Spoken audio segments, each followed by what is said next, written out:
Hello friends, இன்றைக்கி நம்மளுடைய சேனலில் ரொம்பவே காரசாரமாக மொறு மொறுன்னு காரா பூந்தி எப்படி செய்யுதுன்னு பார்க்கலாமா? இது ரொம்பவே ஈஸியாக வீட்டில் செஞ்சிடலாம்.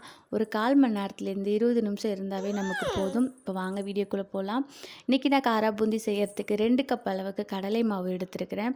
நான் எந்த கப்பால் கடலை மாவு எடுத்தனோ அதே கப்பால் ஒரு 1/4 கப் அளவுக்கு அரிசி மாவு. இப்போ இந்த 2 மாவும் ஒரு 150 கிராம் அளவுக்கு இருக்கும். அடுத்ததாக நான் அதுக்கு தேவையான அளவுக்கு உப்பு சேர்த்துக்கிறேன். உப்பு வந்து அதிகமாகாமல் பார்த்துக்கோங்க. முடிஞ்ச அளவுக்கு கம்மியாக இருந்தாலும் ப்ராப்ளம் இல்லை. நம்ம நெக்ஸ்ட் டைம் வந்து உப்பு போட்டு மிக்ஸ் பண்ணுவோம் பொரிச்சதுக்கப்புறம், அதில் வந்து சரியாயிடும். அடுத்து கலருக்காக கொஞ்சனா வந்து மஞ்சள் தூள். அடுத்து எல்லாத்தையும் ஒன்றா மிக்ஸ் பண்ணிக்கலாம். ஒரு பிஞ்ச் அளவுக்கு நான் வந்து சோடாப்பு போட்டிருக்கேன். அப்போ தான் அந்த காரா பூந்தி வந்து நல்லா எண்ணெயில் போட்டு பொரியும் பொழுது நல்லா புஷ்ஷுன்னு வரும். அதுக்காக வேண்டி இப்போது கொஞ்சம் கொஞ்சமாக வந்து தண்ணி ஊற்றி நல்லா வந்து மாவை கரைச்சி எடுத்துக்கலாம். ரொம்பவும் தண்ணி ஊற்றிடக்கூடாது. அதே சமயத்தில் மாவு வந்து நமக்கு ரொம்பவும் கெட்டியாகவும் இருந்துடக்கூடாது.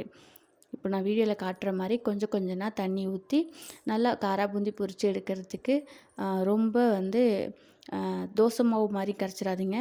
அதே சமயத்தில் ரொம்ப கெட்டியாகவும் இருக்கக்கூடாது. நம்ம ஒரு விரலை வச்சு பார்த்தோம் அப்படின்னா நல்லா நின்று வடியணும்.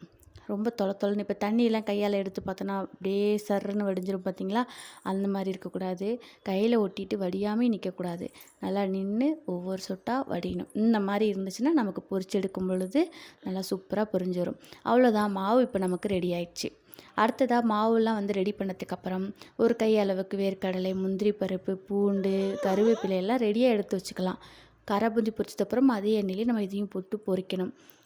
இப்போ எண்ணெய் சூடாயிடுச்சான்னு பார்க்குறதுக்கு ஒரு விரலால் கொஞ்சமாக மாவை எடுத்து போட்டோம் அப்படின்னா நல்லா உள்ளேருந்து மேலே உடனே வரணும். அந்த பதம் நமக்கு வந்து எண்ணெய் ஹீட் ஓகேவாக இருக்கும். மீடியம் ஃப்ளேமில் வச்சுக்கோங்க. ரொம்ப ஹீட் அதிகமாக இருந்தால் கரிஞ்சிரும். இந்த மாதிரி கரண்டியில் வந்து மொண்டு ஊற்றினோம்னா எதுவுமே பண்ண தேவையில்ல. அது பாட்டுக்கு பொலன்னு கீழே சிந்தி நல்லா புஷ்ஷுன்னு மேலே வரும்.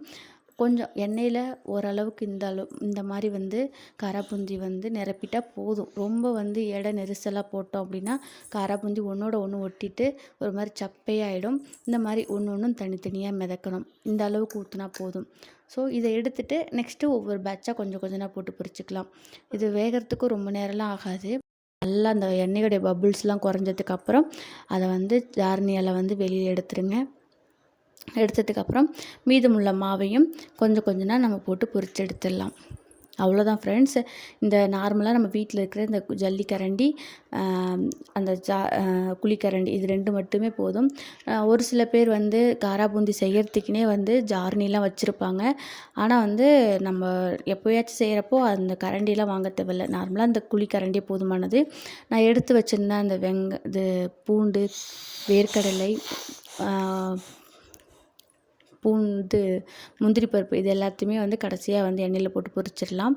அடுத்ததாக இது எல்லாமே நல்லா பொரிஞ்சு வந்ததுக்கப்புறம் நான் கருவேப்பிலையை வந்து ஸ்டவ் ஆஃப் பண்ணிவிட்டு கருவேப்பிலையை உள்ளே போட்டு அதையும் பொரித்து எடுத்து வச்சுக்கிறேன். அவ்வளோதான். இப்போ நம்ம பொரிச்ச எல்லாமே ரெடி ஆயிடுச்சு.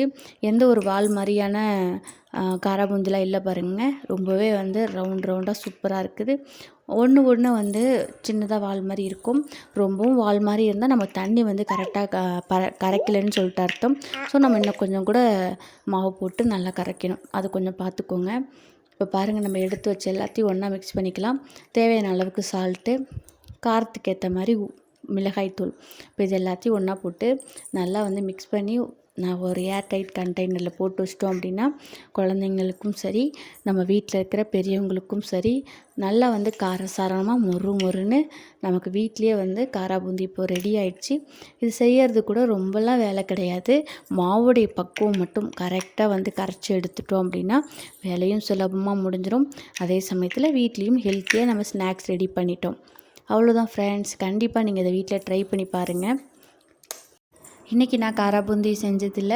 ஒரு கொஞ்சம் அளவுக்கு காரா பூந்தி வந்து ஒன்றோட ஒன்று உரசியும் சின்னதாக வால் மாதிரியும் இருக்கும். அதனால் நீங்கள் வந்து உங்களுக்கு அந்த மாதிரி வருதுன்னா பயந்துடாதீங்க. என்ன தான் வந்து கரெக்டாக மாவு பிசைஞ்சாலுமே 1, 2 வந்து இந்த மாதிரி இருக்க சான்ஸ் இருக்குது. அதனால தான் உங்களுக்கு நான் இதை காட்டுறேன். கண்டிப்பாக வந்து ட்ரை பண்ணி பாருங்கள். தேங்க்யூ ஃபார் வாட்சிங்.